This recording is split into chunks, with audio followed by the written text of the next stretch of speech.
Selamat pagi, Bapak, Ibu, dan Saudara yang terkasih di dalam nama Tuhan Yesus Kristus. Salam sejahtera bagi kita semuanya. Marilah sebelum kita mendengarkan renungan firman Tuhan di pagi hari ini, kita bersama menghadap Tuhan dalam saat teduh.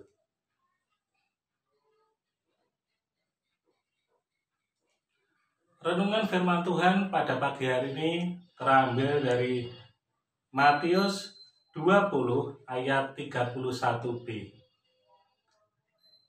Namun mereka makin keras berseru, katanya, "Tuhan, Anak Daud, kasihanilah kami." Demikianlah firman Tuhan. Bapak, Ibu, dan Saudara yang terkasih, renungan firman Tuhan pada pagi hari ini diberi tema senantiasa berusaha.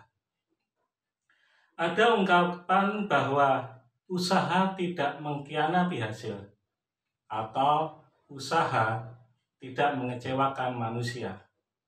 Seringkali ungkapan ini dipakai untuk menyemangati orang-orang yang ingin menggapai impian atau menggapai tujuan tertentu, sehingga bisa memotivasi dirinya untuk lebih berusaha lagi. Ada sebuah cerita tentang seorang pelari maraton dari negara Tanzania yang bernama John Stephen Akhwari.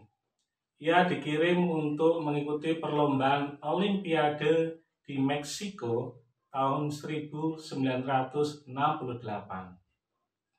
Ia menjadi pelari yang sampai garis finish setelah 1 jam pelari di depannya selesai memasuki garis finish. Yang artinya pelari di depannya sudah sampai di garis finish, 1 jam kemudian dia baru sampai. Karena terluka dalam perjalanan, ia berjalan tertatih-tatih masuk stadion dengan kaki yang berdarah dan dibalut. Hanya sedikit penonton yang masih tinggal di tempat duduk ketika Akhwari melintasi garis finish. Dan kemudian ada wartawan yang menanyai, "Mengapa kamu menyelesaikan pertandingan ini walaupun kamu sudah terlambat 1 jam?"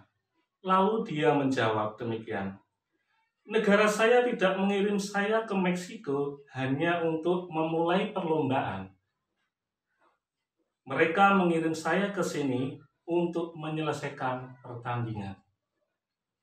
Bapak, Ibu, dan Saudara yang terkasih, sikap atlet ini seharusnya menjadi teladan bagi kita yang sedang bertumbuh. Ada perlombaan bagi kita, yaitu perlombaan kehidupan ini yang harus kita mulai dan juga harus diharapkan diakhiri sampai di garis finish. Bacaan firman Tuhan hari ini menceritakan tentang 2 orang buta. Meskipun ditegur oleh orang banyak, namun mereka tetap percaya pada Tuhan Yesus yang memiliki kuasa dan berkenan menolongnya. Orang buta itu memang sangat menderita, apalagi pada saat zaman Tuhan Yesus itu, orang yang sakit dianggap sebagai buah dari dosa. Orang yang sakitnya ringan berarti bahwa dia memiliki dosa yang kecil. Tapi kalau orang yang memiliki sakit yang parah dan tidak sembuh-sembuh, seperti sakit buta atau sakit kusta, itu dianggap sebagai orang yang memiliki dosa yang banyak atau berat sekali. Orang Yahudi menganggap bahwa belum ada orang yang buta bisa kembali pulih, bisa melihat lagi. Tetapi orang buta tersebut, dia memiliki semangat bahwa dia selalu bertekun dan berseru dan berusaha untuk dekat dengan Tuhan Yesus. Dan akhirnya usahanya pun tidak sia-sia.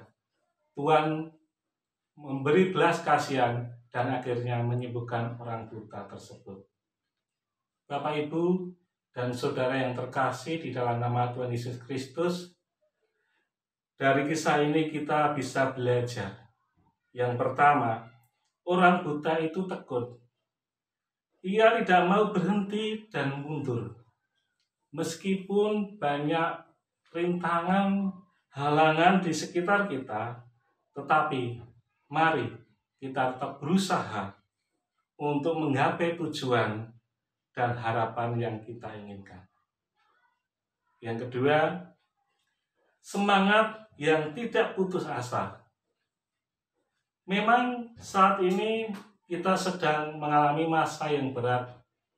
Ada di antara kita bahkan juga mengalami ada yang kehilangan pekerjaan, ada masalah ekonomi maupun juga berkurangnya pendapatan karena adanya pandemi corona yang saat ini sedang negara kita alami maupun dunia ini dialami.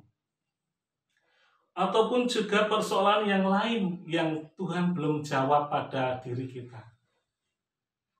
Saudara yang terkasih dalam nama Tuhan Yesus Kristus, mari senantiasa berusaha, jangan putus asa, jangan berhenti, dan sebaliknya berserulah kepada Tuhan dengan lebih keras lagi.